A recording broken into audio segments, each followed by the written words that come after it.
Hello नमस्कार। आज हम लोग जो है विजयनगर की सामाजिक और आर्थिक स्थिति के बारे में चर्चा करेंगे। आपको बता दूं, जो विजयनगर के सामाजिक और आर्थिक स्थिति की जानकारी का अगर मैं प्रमुख स्रोत जो है, जानकारी के स्रोत जो है, ये समकालीन साहित्य ग्रंथ। एक मिनट, ब्लैक पेन ले लेता हूँ। स्रोत जो है समकालीन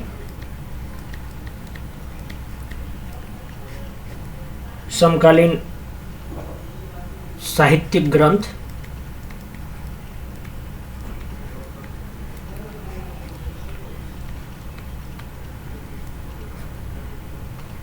प्लस विदेशी यात्रियों का वृत्तांत।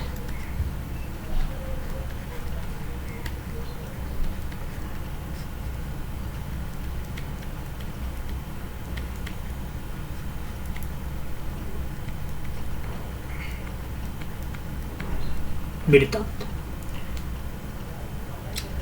जैसा कि हम लोग जानते हैं कि विजयनगर साम्राज्य में जो है कई विदेशी यात्रियों ने यात्रा की थी।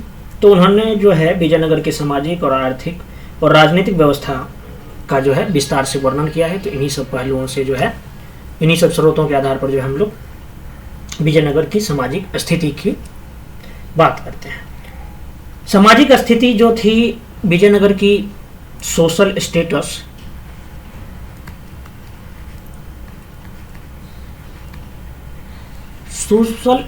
की जहां तक बात करें तो ये सैद्धांतिक रूप से शास्त्रीय परंपराओं पर आधारित था।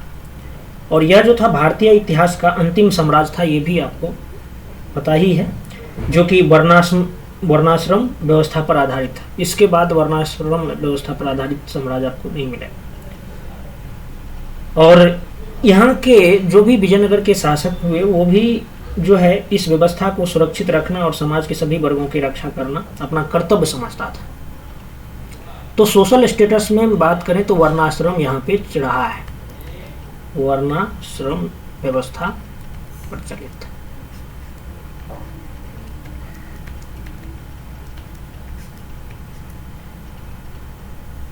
अच्छा, ये जो विदेशी यात्रियों के वृत्तांत जो हैं, इस पे सवाल पूछा जाता है। तो एक मिनट इसकी बात कर लेते हैं थोड़ा सा। इसके बाद तो बात तो करेंगे ही सामाजिक पहलू पर, लेकिन इसको थोड़ा देख लेते हैं। ये विदेशी यात्रियों के वृत्तांत जो है,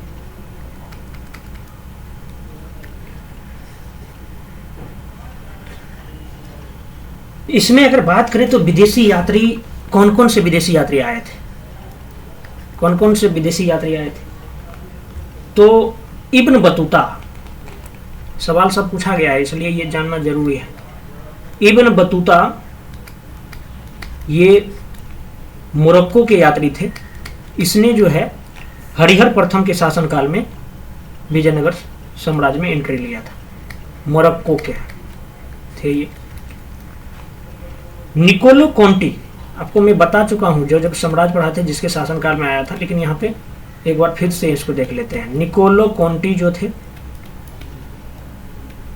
निकोलो कॉन्टी ये इटली के थे, इटली के थे। और ये देवराय प्रथम के काल में एंट्री किया था, मतलब आया था। अब्दुल रज्जाक,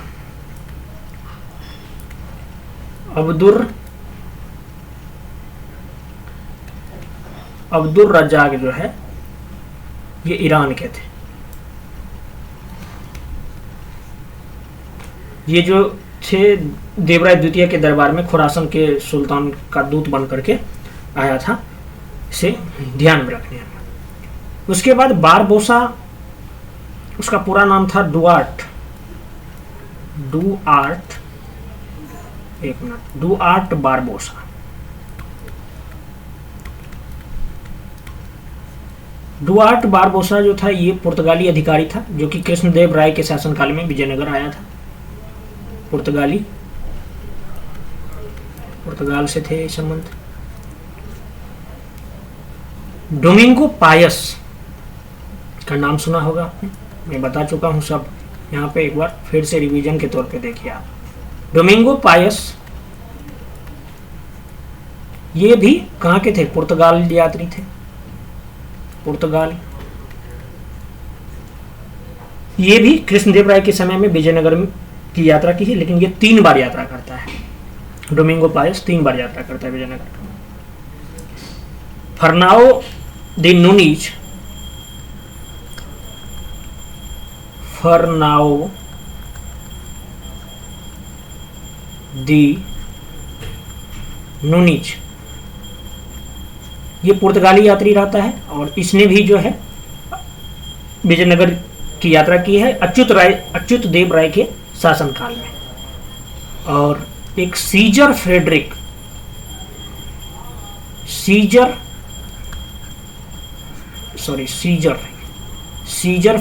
जो है नामक यात्री भी विजयनगर एंट्री किए थे। और ये 1565 ईस्वी में जो है तालिकाटा युद्ध के तुरंत बाद जो है विजयनगर साम्राज्य में आए थे। ठीक है, 1565 ईस्वी में पुर्तगाली ही थे।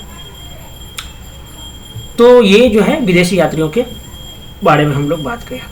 मेनली जो हमको देखना है वो सामाजिक और आर्थिक स्थिति को देखना है।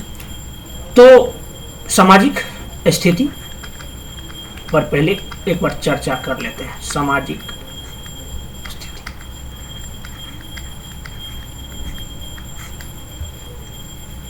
विजयनगर साम्राज्य जो है वर्ण और जाति आधारित समाज था। मतलब आपको मैंने बताया जो वर्णाश्रम प्रसिद्ध था यहाँ पे, यानी चारों वर्णों में ब्राह्मण श्रेष्ठ थे और उन्हें जो है उनके विशेषाधिकार प्राप्त थे। उन्हें ही शासन के उच्च पदों पर नियुक्त किया जाता था और उन्हें जो है मृत्यु दंड से मुक्त रखा गया था ब्राह्मण की। ठीक है, वर्णाश्रम व्यवस्था था ब्राह्मण की, ये बात किया मैंने। ब्राह्मण के बाद जो था दूसरे वर्ण जो थे वो थे क्षत्रिय। ये जो थे मतलब यहाँ पे दूसरे वर्ण का जो है अभाव बताया गया है, क्षत्रियों का अभाव था। मतलब यहाँ पे इस वर्ग में, मध्य वर्ग में शेट्टी या चिट्टी नामक एक बड़ा समूह था। अधिकांश व्यापार उन्हीं के हाथों में चलता था। इनकी कई शाखाएं भी थी। ये अच्छे लिपिक भी होते थे। राज्य में उनका जो है अत्यधिक प्रभाव था। इस काल में उत्तर भारत से बहुत बड़ी संख्या में लोग दक्षिण में आकर बस गए थे। तो शेट्टी थे, क्षत्रिय नहीं थे। शेट्टी या चिट्टी ये लोग थे, मेनली व्यापार पे आधारित थे। मेनली व्यापार इनका मेन ये था, प्रोफेशन था। अच्छा, उत्तर भारत से जो दक्षिण भारत में आकर बस गए थे, बड़वा बोलते थे उसको, बड़वा, जो उत्तर भारत से आकर के दक्षिण में बस गए थे। ठीक है, उत्तर भारतीय बड़वा ने जो है दक्षिण वासियों के व्यापार को अपना लिया, जिसके कारण दोनों के बीच जो है संघर्ष की स्थिति भी बना रहा था व्यापार के कारण। और इस प्रकार का संघर्ष जो है बहुत जगह देखा गया है। जैसे वलंगे जो है कृषि समुदाय था, इंडिगे औद्योगिक समुदाय के बीच भी था। इसके अतिरिक्त समाज में जो है कोलार, बुनकर, गडेरिया, वीर पंचाल, दस्तकार वर्ग जिसको बोलते थे, सुनार, बढ़ई, मूर्तिकार, जुलाहा, लोहार, ये सभी थे। तो ये सब मतलब वर्णाश्रम की मैंने बात किया। सामाजिक स्थिति में अगर मैं बात करूं, जो विजयनगर साम्राज्य में स्त्रियों की स्थिति कैसी थी।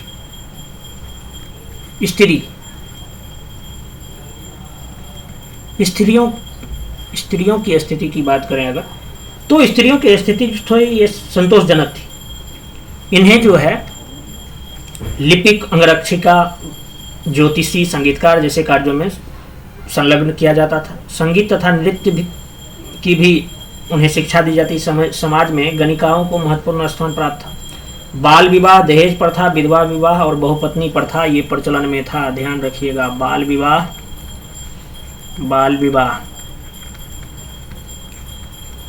था, दहेज प्रथा भी था, उसके बाद विधवा विवाह भी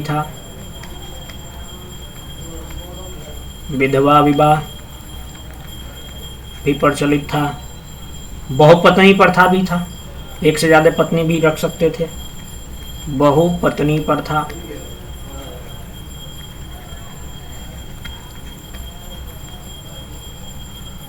अच्छा, अंतर विवाह पर रोक नहीं था यहाँ पे। बारबोसा बताते हैं जो लिंगायत चेट्टियों और ब्राह्मणों में जो है सती प्रथा प्रचलित थी, तो सती प्रथा भी था, ये भी ध्यान रखिए, सती प्रथा भी प्रचलित। समाज में जो है देवदासी प्रथा भी प्रचलित था। गणिकाओं भी समाज में अच्छी दृष्टि से देखा जाता था। कृष्णदेव राय के दरबार में महिला अंगरक्षिका भी नियुक्त की जाती थी। विजयनगर काल में दास प्रथा भी प्रचलित था भाई, इसको भी देख लीजिए, दास प्रथा भी प्रचलित था। समकालीन स्रोतों में जो है पुरुष और महिला दोनों का दासों का उल्लेख मिलता है। मनुष्यों का क्रय विक्रय जो है भी होता था। मनुष्यों का क्रय विक्रय जो होता था उसे वेश्यवग कहा जाता था। जो अपना ऋण नहीं दे पाते थे उन्हें भी दास बना लिया जाता था। तो दास प्रथा इसलिए भी ज्यादा मतलब प्रचलन में आ गए थे। मनोरंजन के क्षेत्र में भी यहाँ विविधता थे। बोमलाट एक छाया नाटक था। बोमलाट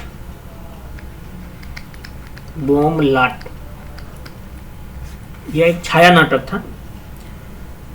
यक्षगान का भी विकास विजयनगर में हुआ है। यक्षगान नृत्य का इसका भी विकास हुआ है। शतरंज और पासा खेलना प्रमुख मनोरंजन के साधन थे। अच्छा, आपको बता दूं जो कृष्णदेव राय जो थे, कृष्णदेव राय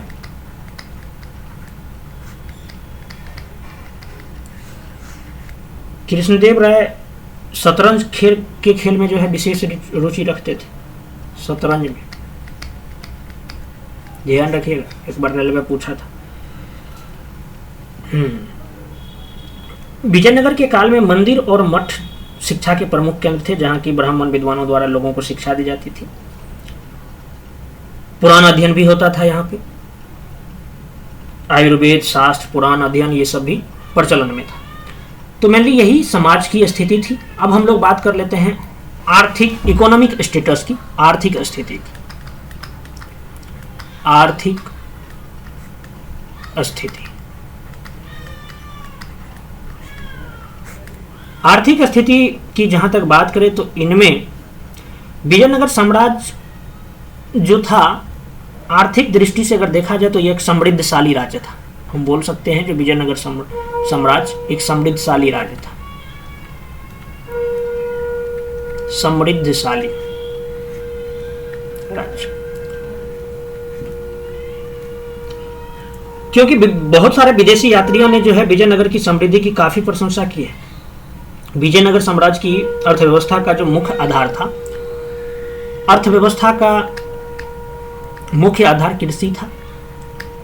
अर्थव्यवस्था का मुख्य आधार जो था कृषि था। अधिकांश जनसंख्या कृषि पर आश्रित थी। बंजर और जंगली भूमि का कृषि भूमि के रूप में काफी विस्तार हुआ। सिंचाई के लिए जो है कई नहर का निर्माण किया गया। भू राजस्व ही राजकीय आय का प्रमुख साधन था। और भू राजस्व जो वसूला जाता था, भू राजस्व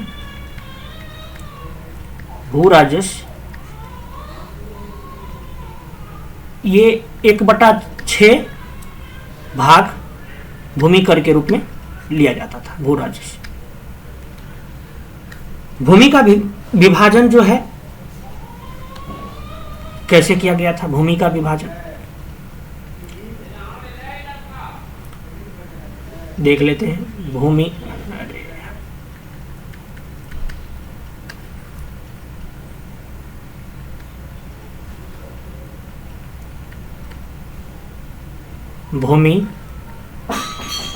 का विभाजन,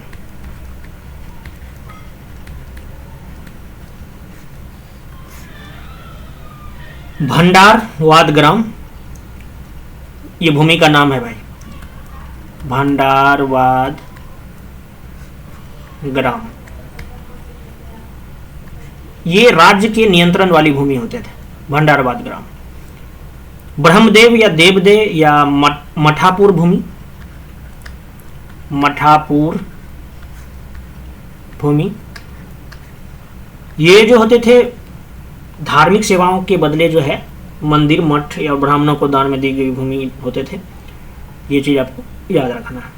अमरम, अमरम के बारे में आपको मैं बता चुका हूं, है ना।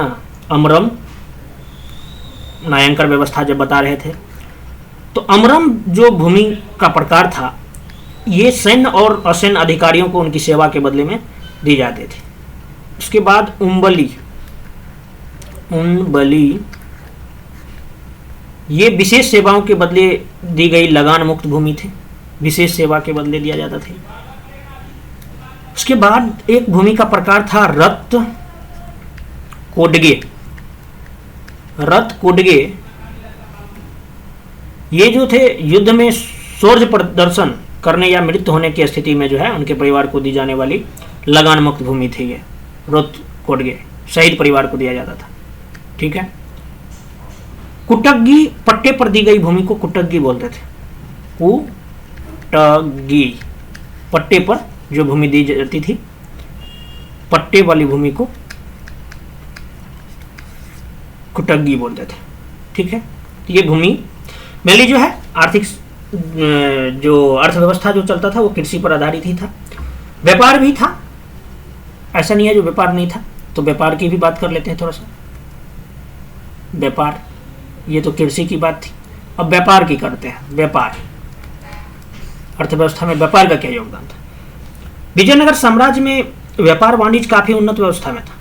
व्यापार देशी और विदेशी दोनों प्रकार से, आंतरिक व्यापार भी होता था और बाह्य व्यापार भी होता था, ठीक है। स्थल और समुद्री मार्ग से होता था ये बाह्य व्यापार, स्थल और समुद्री दोनों मार्गों से होता था। समुद्री दोनों मार्गों से होता था। समुद्री व्यापार अधिकांशतः जो है विदेशियों के हाथों में था। अब्दुल रजाक बताते हैं जो विजयनगर में लगभग 300 बंदरगाह थे। अब्दुल रजाक के अनुसार जो है विजयनगर में लगभग 300 बंदरगाह थे भाई, आप सोच सकते हैं। विजयनगर का विदेशी व्यापार जो है ये जो अधिकतर चलता था ये मलाया, बर्मा, चीन, ईरान, अफ्रीका, पुर्तगाल इन देशों के साथ। यहाँ से जो है कपड़ा, चावल, सोरा, नील, काली मिर्च, मसाले इन सब चीज़ों का निर्यात किया जाता था। जबकि महंगे पत्थर, उत्तम किस्म के जड़ीदार वस्त्र, घोड़े इन सब चीज़ों का आयात किया जाता था। अगर मतलब कंक्लूजन व्यापार का यही था, जो व्यापार जो था मतलब विजयनगर के पक्ष में होता था, ठीक है ना। व्यापार विजयनगर के पक्ष में होता था। पक्ष में कहने का मतलब आयात कम, निर्यात ज्यादा। निर्यात ज्यादा, आयात कम, ऐसा था, ठीक है। व्यापारी काफी मात्रा में जो है सोने, चांदी और कीमती वस्तुओं से जो है भारतीय वस्तुएं खरीदते थे, उसे निर्यात करते थे, जिससे व्यापारियों को जो है काफी जो है लाभ होता था। ये भी आप ध्यान में रखिएगा। तो व्यापार भी विजयनगर साम्राज्य में मतलब बहुत ही प्रसिद्धि हासिल किया है। अब हम लोग बात कर लेते हैं जो विजयनगर साम्राज्य में जो है मुद्रा व्यवस्था कैसा था, करेंसी का मैनेजमेंट किस प्रकार से होता था। मुद्रा व्यवस्था,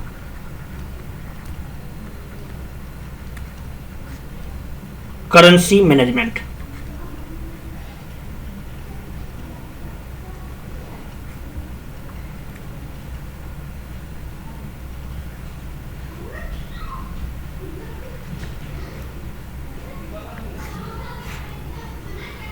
विजयनगर साम्राज्य का जो करेंसी मैनेजमेंट जो था, ये भारत की सर्वाधिक प्रशंसनीय मुद्रा प्रणाली में से एक थी।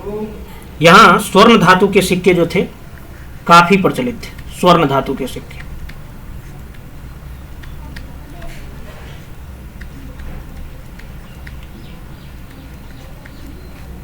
विजयनगर का सर्वाधिक प्रसिद्ध स्वर्ण का सिक्का जो था, स्वर्ण धातु के जो सिक्के थे, प्रसिद्ध सिक्के, वराह था। वराह,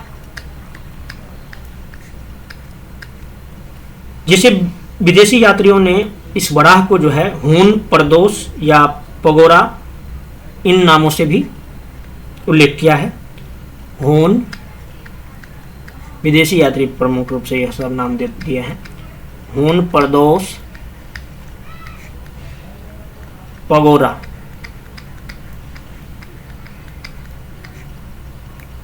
इन नामों से भी उल्लेख किया है। ये बराह जो होता था ना, बराह, ये 52 ग्रेन का होता था। 52 ग्रेन का होता था। सोने के छोटे सिक्के को प्रताप या फनम कहा जाता था। सोने के ही धातु, ये तो हो गया आपको बराह जो होता था, ये मतलब प्रसिद्ध स्वर्ण का सिक्का था ये। लेकिन इस छोटे सिक्के जो होते थे सोने के, छोटे सिक्के, छोटे सिक्के को फनम, फनम या प्रताप भी कहते थे सोने के। लेकिन चांदी के जो छोटे सिक्के होते थे, छोटे सिक्के जो चांदी के होते थे, चांदी के, उसको जो है तार बोलते थे, तार। क्लियर बात।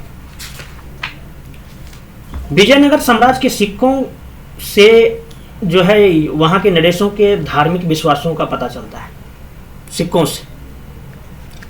जैसे कि अगर बात करें तो सिक्कों से धार्मिक विश्वासों का कैसे पता चल रहा है, तो हरिहर के स्वर्ण सिक्कों पर जो है गरुड़ की आकृति अंकित था। सिक्कों पर गरुड़, गरुड़ की आकृति था हरिहर के टाइम में। फिर जो है सदाशिव राय के सिक्कों पर जो है लक्ष्मी की आकृति भी देखा गया, लक्ष्मी की आकृति। तो ये सब, इन सब चीजों से ये पता चल रहा है, जो मतलब प्रसिद्ध प्रमुख जो शासक रहे हैं वो वैष्णव धर्मानुयायी होने का पता चलता है इन सब चीजों से। ठीक है, तो मेनली विजयनगर साम्राज्य को हम लोग जो है अच्छे डिटेल में जाने। मुझे नहीं लग रहा है जो कोई भी प्रश्न आपको मतलब ऐसा मिलेगा जो कि आप रूबरू जिससे नहीं हो पाए हैं। तो धन्यवाद, फिर मिलते हैं नेक्स्ट लेक्चर में बहमनी साम्राज्य को लेकर के।